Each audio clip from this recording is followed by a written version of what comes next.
नमस्कार बच्चों, आज की हिंदी पाठशाला में आप सबका स्वागत है। पिछले कालांश में हमने इस अभ्यास सागर से पाठ 17 सोनों के प्रश्न संख्या 8 तक अध्ययन किया था। व्यंजन संधि के नियम और संधि विच्छेद किया और संधि किया। आज हम इस कालांश में प्रश्न संख्या 9 से अध्ययन करेंगे। नीचे दिए गए प्रश्न संख्या 9 देखिए कि नीचे दिए गए शब्दों में संधि कीजिए। जैसा कि हमने प्रश्न संख्या 8 में जो हमने पढ़ा था कि यदि ता के बाद चा, जा, झा, टा, डा, ला आए तो पहले शब्द का अंतिम वर्ण दूसरे शब्द के यानी दूसरे पद के वर्ण में परिवर्तित हो जाता है। परिवर्तित हो जाता है मतलब बदल जाता है। जैसे उत धन लेख, पहले पद का अंतिम वर्ण क्या है, इसमें ता है और दूसरा शब्द यानी लेख है, यानी दूसरा शब्द क्या है या दूसरा पद क्या है, इसमें पहला वर्ण ला है तो ता लम बदल जाता है। यही चीज अभी हमें संधि करना है इसमें प्रश्न संख्या 9 में। तो आइए देखते हैं। अब तत् धन लीन है, यहां देख रहे हैं ता में हलंत लगा है और लीन लिखा है। दोनों जब जुड़ेंगे यानी दोनों में जब संधि होगी तत् धन लीन में बराबर हो जाएगा क्या, तल्लीन। ता जो है दूसरे शब्द के पहले वर्ण में बदल गया, ता ला हो गया। तो जब ता लम बदलेगा, चूंकि हलंत है, पहले से ता आधा है। हलंत लगने किसी व्यंजन में यदि हलंत लगा है इसका मतलब वो व्यंजन आधा है, तो वो आधा ला लगा के लिखा जाएगा। ता लिखा जाएगा, फिर आधा ला लिखेंगे, फिर लीन लिखेंगे, हो जाएगा तल्लीन। इसी तरह उत धन ज्वल। अब ता जो है दूसरे शब्द जो है दूसरा पद है, उसका पहला व्यंजन जा है, आधा जा है वो भी, तो ये ता आधा जम बदल जाएगा। तो उत धन ज्वल का उज्ज्वल यानी दोनों जा, क्योंकि यहाँ दूसरे शब्द में भी जा आधा ही है, तो वो ये तो ता में हलंत लगा है, ये भी आधा, तो दोनों जा आधा लिखे जाएंगे, याद रखना। उज्ज्वल में दोनों जा आधा होते हैं। तो उत धन ज्वल उज्ज्वल। उसके बाद गा में तत् धन टीका हो जाएगा तट्टिका। तट्टिका, तत् धन टीका तट्टिका। ता टाम बदल जाएगा, टा में हलंत लगा के लिखेंगे। उत धन डयन, तो ता डब बदल जाएगा, उड्डयन। तो ता जब डब बदलेगा तो उसमें भी हलंत लगेगा। उसके बाद उत धन चारण, उच्चारण। ता चम बदल जाएगा तो आधा चा लिखा जाएगा, यहां उ आधा च फिर चारण लिखें, उच्चारण। अब प्रश्न संख्या 10 देखिए, यहां लिखा है कि नीचे लिखे शब्दों में संधि के पश्चात हुए परिवर्तन को ध्यानपूर्वक देखिए। उत धन श्वास बराबर उच्छ्वास, ध्यान दीजिएगा। उत धन शिष्ट उच्छिष्ट, यहां पे ता और पहले पद का अंतिम ता और दूसरे पद का तालबी शा। क्या हुआ, ता चा में बदल गया और ये तालबी शा छा में बदल गया, तो क्या बन गए,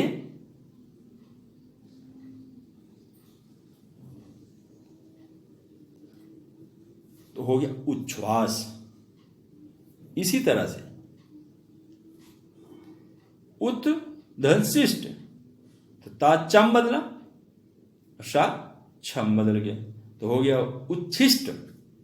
यहां इन्होंने लिखा है भी है, याद रखिए। यदि ता के बाद दूसरे शब्द का पहला वर्ण, दूसरे शब्द का पहला वर्ण शा है, शा, तो शा है मतलब सीटी वाला शा। इसको सीटी वाला क्योंकि इसके उच्चारण में ये तालबी शा के उच्चारण मुंह से सीटी निकलती है, इसलिए इसको सीटी वाला शब्द कहते हैं और तालबी शा भी कहते हैं। तो यदि ता के बाद दूसरे शब्द का पहला वर्ण शा है तो संधि करने पर ता का चा और जो दूसरे शब्द का शा है शा का छा हो जाता है, जैसा ऊपर आपने परिवर्तन देखा। अब प्रश्न संख्या 11 देखिए। नीचे दिए गए शब्दों में संधि कीजिए।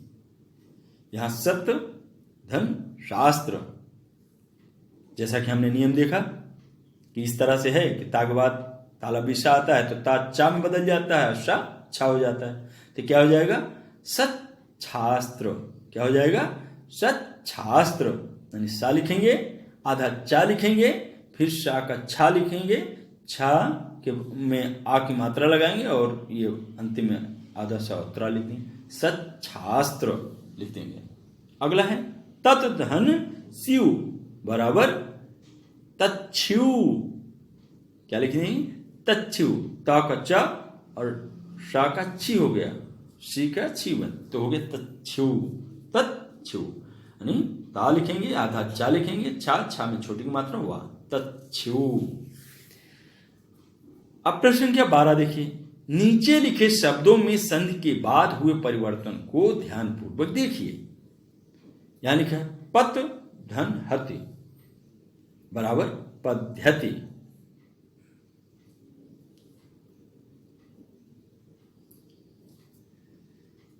और उत धन हत है, हो गया उद्धत। ध्यान दीजिएगा, क्या देख रहे हैं आप? यहां पद्धत कैसे बना? यहां पा है, यहां ता है, तो ता का दा लिख दिया, हा के स्थान पे दा। तो कहने का मतलब क्या है कि यदि ता के बाद हा आता है तो ता जो है दा बन जाता है और हा का धा हो जाता है। इसीलिए यहां पत धन हत का पद्धति हो गया, उत धन हत का उद्धत हो गया, यानी तादा बन गया, हा धा। ये चीज इन्होंने लिखा भी है यहाँ पे कि याद रखिए, ता के बाद हा हो तो ता के स्थान पर दा और हा के स्थान पर धा हो जाता है। इसीलिए बन गया पत धनहति का पद्धति, उत धनहत का उद्धत। नीचे देखिए प्रश्न संख्या 13, उसी तरह से कि नीचे दिए गए शब्दों में संधि कीजिए। काम है उत धनहार। अब ता के बाद नियम क्या है इसका कि ता के बाद यदि हा है तो ता दा बन जाता है और हा धा बन जाता है। तो क्या बन जाएगा? उत धनहार का उद्धार।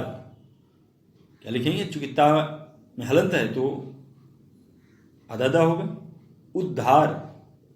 उ लिखेंगे, दा में हलंत लगा देंगे, उसके बाद हा का धा बना देंगे और हा में आग मात्रा लगा, इसलिए यहां धा में भी आग मात्रा लगेगा, फिर रा लिख दिया, हो गया उद्धार।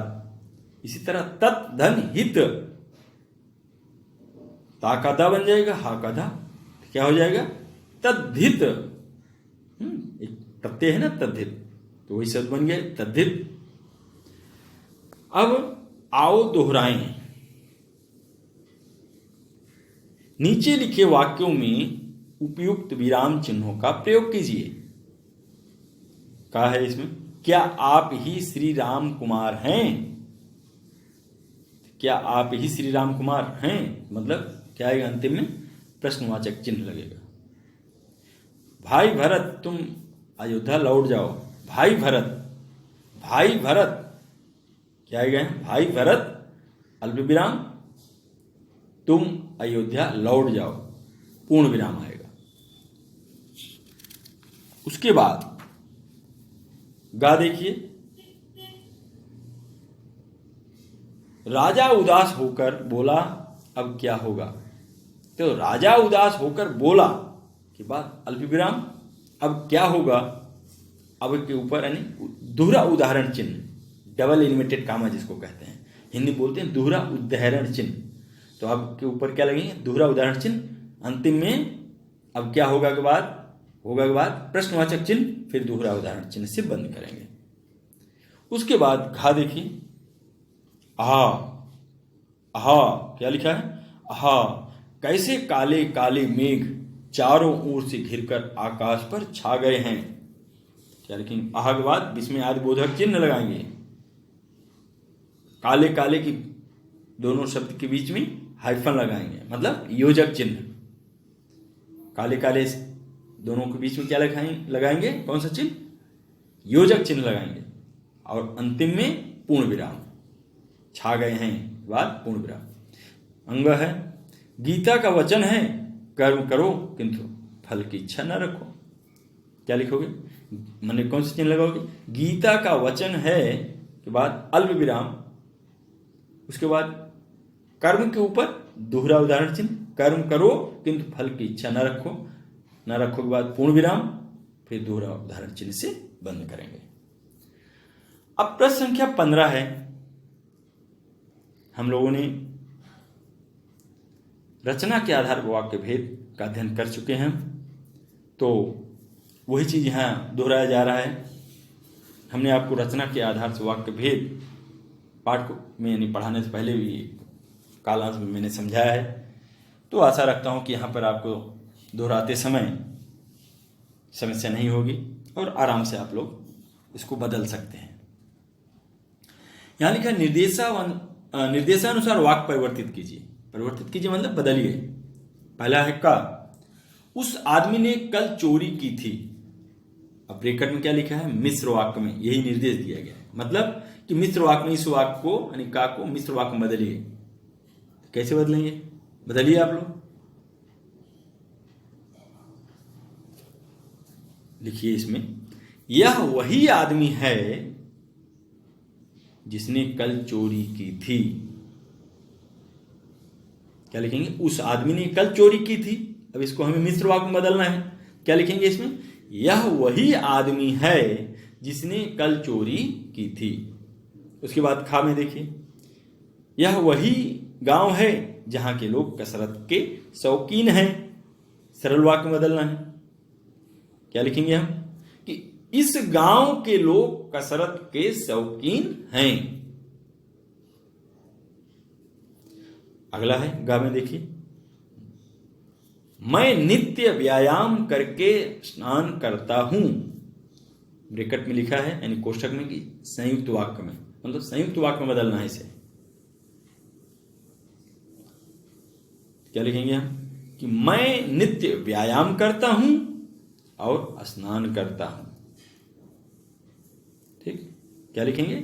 मैं नित्य व्यायाम करता हूं और स्नान करता हूं। इस तरह से इसको हम लिख सकते हैं। घा में लिखा है, उसने मेरी किताब ली है। क्या लिखा है वाक्य? उसने मेरी किताब ली है। कोष्ठक में दिया गया है मिश्र वाक्य में, मतलब मिश्र वाक्य बदलना है। तो इसमें लिखिए, यह वही है जिसने मेरी किताब ली है।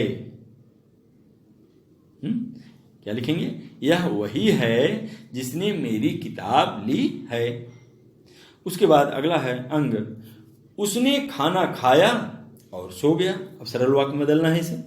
सब लोग इसे आसानी से कर लेंगे। तो आप लिखिए इसमें, वह खाना खाकर सो गया। क्या लिखेंगे? कि वह खाना खाकर सो गया। अब प्रश्न संख्या 16 में आइए। यहां लिखा है कि नीचे लिखे वाक्यों के रचना के आधार पर वाक्य भेद बताइए। मतलब वाक्य भेद लिखना है। वाक्य भेद कितने हैं? 3, सरल, संयुक्त, मिश्र, जो अभी हमने अध्ययन किया 15 में। वहां हमें परिवर्तन करना था निर्देशानुसार। अब यहां हमें क्या करना है? कि वाक्य भेद नहीं पहचानना है सभी वाक्य में कि किसमें कौन सा यानी रचना के आधार पर कौन सा भेद है, सरल है, किसमें मिश्र है, किसमें संयुक्त है। पहला देखिए का, खेल बड़े सुंदर होते हैं। इस तरह का वाक्य है ये, सरल वाक्य। क्या लिखेंगे इसमें? सरल वाक्य। दूसरा देखिए खा में, उसने कपड़े डाले और बाजार चला गया। इसमें कौन सा वाक्य है ये संयुक्त वाक्य है। क्या लिखेंगे? संयुक्त वाक्य। गा में देखिए, हमने इस वर्ष दशहरे का उत्सव उत्साह से मनाया। किस तरह का वाक्य है ये? सरल वाक्य। कौन सा वाक्य है? गा वाला सरल वाक्य। अगला देखिए घा में, बच्चे वैसा करते हैं जैसा उन्हें सिखाया जाता है। तो इसमें घा में बताइए किस तरह का वाक्य है? मिश्र वाक्य। मिश्र वाक्य को मिश्रित वाक्य भी कहते हैं, तो चाहे आप मिश्रित लिखें या मिश्र वाक्य लिखें। घा में क्या लिखेंगे? मिश्र वाक्य। अगला है, जैसे ही वह बिस्तर पर लेटा वह सो गया। किस तरह वाक्य है ये भी मिश्र वाक्य है। अब यहां प्रश्न 17 में दिया गया है कि नीचे दिए गए शब्दों के पर्यायवाची शब्द वर्ग पहेली में से छांट कर लिखिए। जैसे महादेव लिखा है, तो महादेव जहां लिखा है वहीं बगल में देखिए शिव शी लिखा है, वाह, तो महादेव का क्या हो जाएगा पर्याय? शिव। उसके बाद मरकट लिखा है, मरकट अंतिम में देखिए नीचे वाली लाइन में एकदम वानर, वानर, मरकट के क्या हो जाएगा पर्याय वानर। इसी तरह रोष, रोष शब्द का पर्याय क्या है, यहां से छाटना है। रोष का जहां लिखा है उसी लाइन के नीचे वाली देखिए जहां नदी के सामने लिखा है दोनों, क्रोध, रोष का क्या हो जाएगा क्रोध। उसके बाद अगला है नदी, नदी का पर्याय क्या लिखा है, अश्व जो शब्द है उसके सामने देखिए 3 कॉलम आरंभ के, सरिता, नदी का क्या हो जाएगा पर्याय सरिता। इसी तरह अश्व, अश्व का पर्याय छांटना है, अश्व का क्या हो जाएगा, जहां हमने सरिता देखा उसके तिरछे आइए यहां लिखा है तुरंग, तुरंग, अश्व के क्या लिखेंगे तुरंग। उसके बाद लिखा है आलोक, आलोक का पर्याय पहले से छांटना है। तो देखिए इसमें आलोक कहाँ है, वर्ग पहली में पर्याय उसका आलोक का, आलोक नहीं ढूंढना, सब आलोक का पर्याय ढूंढना है। जो हमने क्रोध लिखा है ना, क्रोध के एक कॉलम छुटा हुआ है, दूसरे में दिया सा, ऊपर जाएगा काश प्र, तो हो जाएगा क्या है प्रकाश, क्या लिखेंगे आलोक का प्रकाश। इसी तरह दिन, दिन का क्या लिखना है दिवस, दिन का दिवस कहाँ है, और पहले में देखिए दिन के सामने ही लिखा है, दिन के सामने दिवस, दिन का क्या हो जाएगा दिवस। इसी तरह से मनुष्य, मनुष्य का देखिए हमने जहां प्रकाश देखा था उसके सामने ही कॉलम में, उसके सामने प्राक सामने माँ, काक सामने ना, साक सामने वा लिखा है, तो हो जाएगा ऊपर से नीचे देखेंगे क्या हो जाएगा मानव। तो मनुष्य का क्या पर्याय है मानव। तो इस तरह से हमने वर्ग पहली से पर्यायवाची शब्द के एक एक लिख दिया है, और आशा रखता हूं कि आप लोग भी लिखते होंगे। और अपनी जब इसे आप अध्ययन करिए, अध्ययन करते समय आप अपनी बुक यानी अभ्यास खोल के बैठिए और साथ साथ देखते हुए लिखते भी जाइए, ठीक है। उसके बाद अब प्रश्न संख्या है इसमें 18, इसमें लिखा है कि यदि मैं पक्षी होती विषय पर 100 से 150 शब्दों में अनुच्छेद लिखिए। मतलब ये एक आत्मकथात्मक अनुच्छेद है। तो इसको यदि मैं पक्षी होता या मैं पक्षी होती, ऐसा सोचते हुए कि मैं पक्षी होता तो क्या क्या करता। तो ये आत्मकथा जैसी लिखी जाती है अपने विषय में। इसी तरह आप सोचिए कि मैं एक पक्षी हूँ या एक मैं पक्षी होती या होता, जो भी जैसा है उसके अनुसार ये अपने लिंग के अनुसार जो है 100 से 150 शब्दों में अनुच्छेद आपको लिखना है। ये अपने अभ्यास सागर में आपको लिखना है इसे। तो आशा रखता हूँ कि आप लोग इस पाठ पर आधारित जो व्यंजन संधि है वो भी समझ गए होंगे, और जो पुनरावर्तन संबंधित जो अभ्यास दिए गए हैं, जो प्रश्न दिए गए उसको भी हम लोगों ने पढ़ा, तो वो भी आप लोग समझ गए होंगे, अच्छा लगा होगा। और इन्हीं शब्दों के साथ मैं अपनी वाणी को विराम देता हूँ। फिर अब अगले कालांश में मिलेंगे। धन्यवाद।